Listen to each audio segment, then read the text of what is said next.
buenas noches, amigos. Bienvenidos a otra entrega de su programa Analizando la Semana con Manuel Rojas desde la República Dominicana para el mundo. 18 de enero 2025, señores.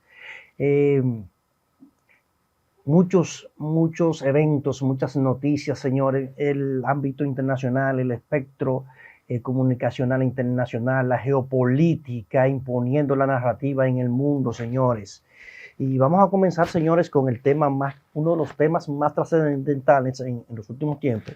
Es el tema que tiene que ver con Venezuela, por todo lo que esto entraña y por todo lo que ha significado esto para la gran potencia de los Estados Unidos y, cómo no, para todo el pueblo venezolano, y a la par con los hermanos de la América Latina, los demás países, de lo que significa esto. Miren, hay datos, hay revelaciones que se han estado dando durante esta semana de cosas que nosotros dijimos que se iban a pasar, que pasaron, pero hay un tema que se pronosticó, que se proyectó que iba a suceder y que no ocurrió. Es la extracción de Diosdado Cabello, que estaba en el mismo plan de los Estados Unidos para el mismo día ejecutarse de lo de Maduro. Ahora, ¿qué pasó?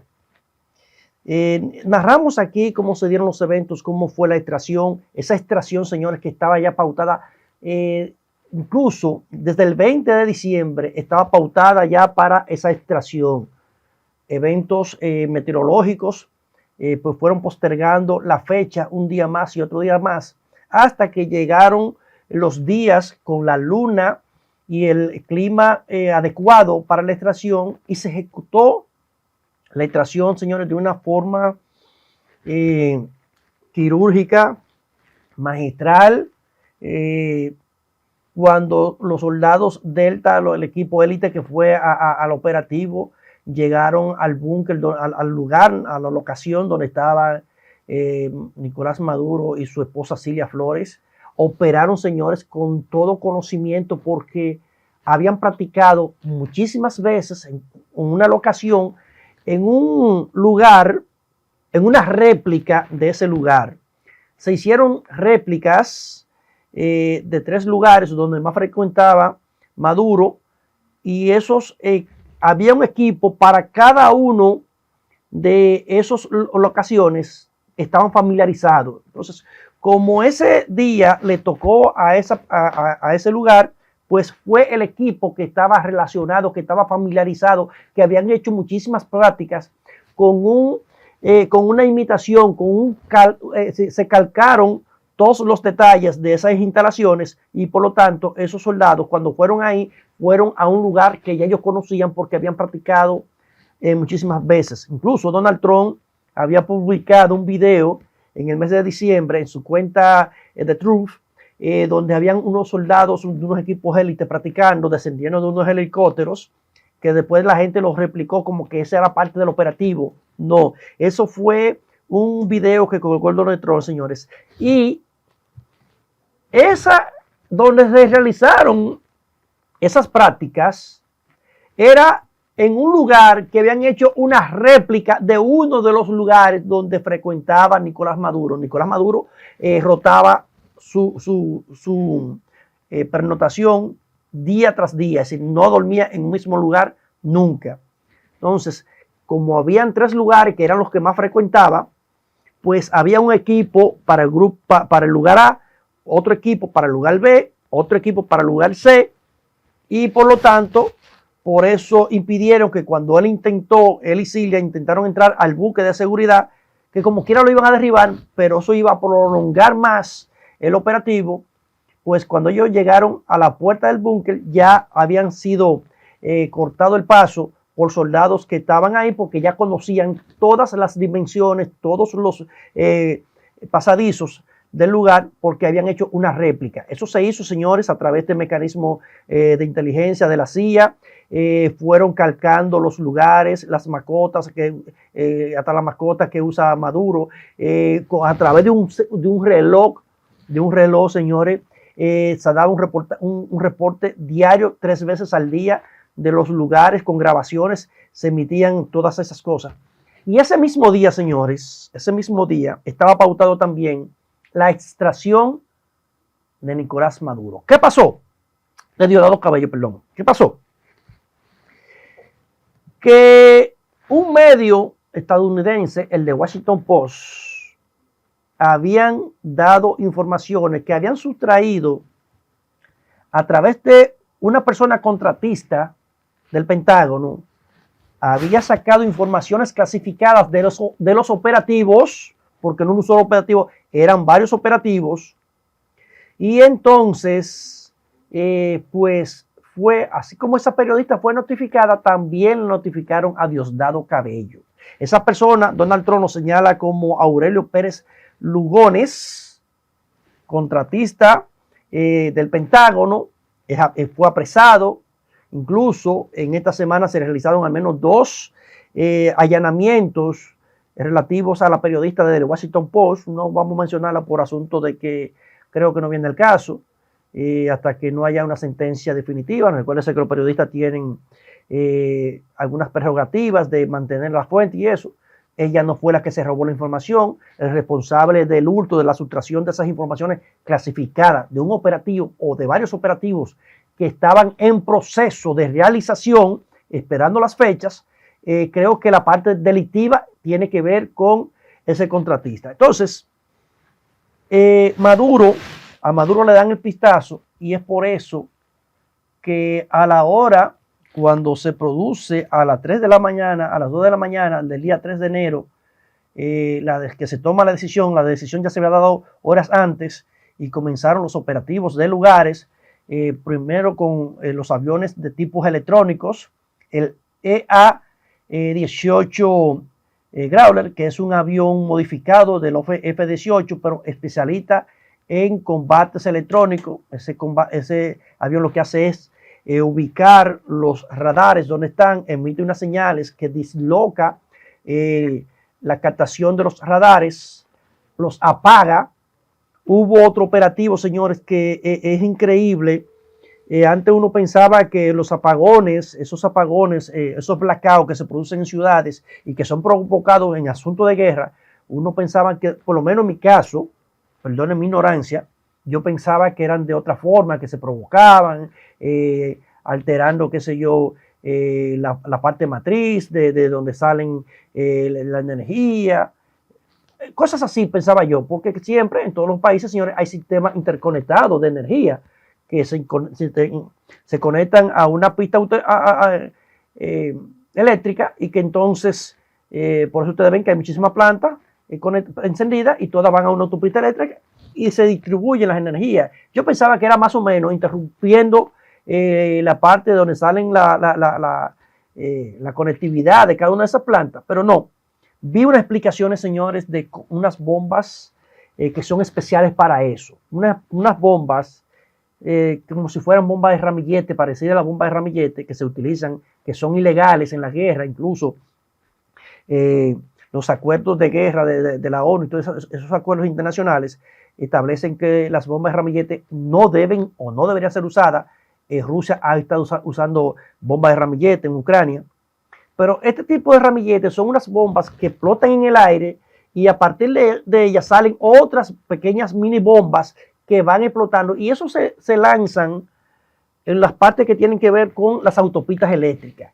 Al final de esas explosiones, lo que sale es como si fueran un confeti, señores. Cuando ustedes ven en una fiesta que se lanza un confeti y caen, entonces esos confeti producen sobrecargas en el sistema eléctrico, crean choque, y lo que hace es que entonces se dispara el sistema eléctrico. Eso hicieron en Caracas. Los aviones electrónicos obstaculizaron, dañaron la señal de los radares. Otros aviones y drones atacaron las bases donde estaban apostados los sistemas antiaéreos. Los sistemas antiaéreos, señores, comprados por miles de millones por la dictadura de Venezuela, tanto a Rusia como a China. Ninguno de ellos funcionó. Solamente hubo un disparo que lo realizó un soldado prácticamente de manera manual, porque el sistema automático lo colapsaron. Y el resultado de ese soldado de nacionalidad cubana que intentó maniobrar lo maniobró y realizó un disparo. Después vino un dron, se regresó y el resultado de ese soldado cubano quedó en partículas diminutas. El operativo, unos aviones, unos 8 aviones fueron los que llegaron al lugar donde estaba Maduro. Unos 20 soldados bajaron e hicieron la extracción que ya todo el mundo conoce. Entonces, la parte de Diosdado Cabello hubo que suspenderla porque el rastro de Maduro lo perdieron pasada las 6 de la tarde del día anterior, después que ya estaba la orden dada que comenzaron los operativos. Entonces, ahora vienen procesos difíciles, días duros para ese contratista, Aurelio Pérez Lugones, que es la persona que está detenida y señalada como el causante de las filtraciones. Las autoridades de Estados Unidos entienden que si esa periodista de Washington Post estuvo acceso, le vendieron la información. Entonces ellos suponen, entre las premisas que se han esgrimido hasta ahora, que también le fueron vendidas a Diosdado Cabello. ¿Qué vendrá ahora, señores? Bueno, pues que Diosdado Cabello nunca estuvo en el radar, nunca estuvo entre las opciones de la administración de Trump para ser parte de la transición que se requiere en Venezuela, señores. Los gobiernos, después de dictaduras, los países que se han estado involucrando de dictaduras, que por lo regular las dictaduras siempre son largas, requieren de unos procesos de transiciones que por lo regular en los países donde han salido de dictaduras, que las transiciones se hacen y se convocan elecciones inmediatas, los resultados a corto plazo que se han tenido es que esos gobiernos, aunque hayan sido fruto de elecciones legítimas, con el paso del tiempo esos gobiernos han sido o derrocados o han devenido en esas naciones guerras civiles. Nosotros ponemos el caso de República Dominicana porque es el caso que nos compete a nosotros y el que más cerca nos da el tema de la salida de Trujillo en el 61. La transición, quien la realizó fue una de las personas más cercanas a la colaboración de Trujillo, el doctor Joaquín Balaguer. En esos momentos la persona más popular en República Dominicana y con más aceptación era Juan Bosch. Pero a la persona que se eligió fue alguien que le daba seguimiento y que tenía la autoridad, que tenía el respeto por los cuerpos militares, policiales y catrenses del estado de represión. Y por eso es que ustedes ven, señores, que en Venezuela se está calcando el mismo modelo. ¿Quién? Daisy Rodríguez, que nosotros habíamos señalado aquí en este espacio, de que había realizado reuniones en Qatar con los empresarios cataríes. Y ahora las cosas se van acomodando en el ajedrez, en la mesa, porque miren, en esta semana la administración Trump pudo concretar la primera venta después de la extracción de Maduro de petróleo. Unos 500 millones de barriles de petróleo fueron vendidos en el mercado internacional con las condiciones y los precios del mercado. Donald Trump sigue recalcándole a las empresas y a los países que quieran comprarle petróleo a Venezuela, que están en todo el derecho de hacerlo, pero que lo hagan a través de las gestiones con Estados Unidos para que después no vayan a perder su dinero, porque cada gota de petróleo que salga de Venezuela va a ser monitoreada y controlada por Estados Unidos. No significa esto que ellos se vayan a quedar con los recursos, porque es el concepto que vendieron siempre lo de la dictadura. Ahora, ¿qué pasa con esta primera venta que se concreta de petróleo de Venezuela? Bueno, pues el banco donde se depositaron estos primeros recursos, señores, fue un banco de Qatar. Para que ustedes vean cómo se va escribiendo la ecuación. Qatar, los empresarios cataríes que fueron los que sirvieron de intermediación con la CIA, con el gobierno de Donald Trump, con la administración Trump, y Daisy Rodríguez y Jorge Rodríguez, para el proceso post salida de Maduro, Por eso ahora todo ahora tiene más vigencia y más valor lo que decíamos de que quien vendió a Nicolás Maduro fue Daisy Rodríguez y vendió también a Diosdado Cabello. Y para allá vamos ahora a esa parte para el asunto interno de Venezuela. Entonces, en Qatar se van a depositar los fondos de la venta de esos recursos. ¿Por qué? Porque Venezuela tiene compromisos enormes con algunos acreedores, miles de millones de dólares. China, que hasta el momento se calculaban porque el gobierno de Venezuela no tiene registro de deudas, por eso la importancia, señores, en países como el nuestro, de la libertad, la transparencia de los recursos públicos, donde cada institución del Estado tiene que poner en un portal todas sus operaciones. En Venezuela no se sabe cuánto deben. Se calcula que son entre 10.000 a 20.000 millones de dólares, pero esas cifras habrán que examinarlas y ocultarlas a partir de ahora. Entonces, ¿qué se hacía con las ventas que se estaban generando del petróleo de Venezuela? Bueno, pues que China prácticamente incautaba, como le hace a usted un banco cuando usted le pagan una nómina y usted tiene un préstamo con ese banco, lo primero que hace el banco es que extrae la parte del pago de su cuota y entonces en su cuenta quedan el restante dinero de lo que le corresponde a usted. Y de ahí usted va a saldar los asuntos suyos personales. Entonces, China estaba cooptando casi el 80% de los recursos de la venta del petróleo que estaba realizando Venezuela y por eso, señores, Venezuela está hundido en una crisis extremadamente fuerte y por eso la maniobrabilidad del gobierno no tiene recursos. Entonces, lo que se está haciendo ahora, a partir de este momento, que ya se comienzan a hacer las primeras operaciones, es depositarlo en un banco de Qatar y a partir de ahora, esos recursos lo va a manejar la administración de Daisy Rodríguez con la supervisión del gobierno de Donald Trump para comenzar a darle operatividad, la maniobrabilidad que requiere el gobierno de transición, que reitero, eso de Daisy Rodríguez, señores, puede tardar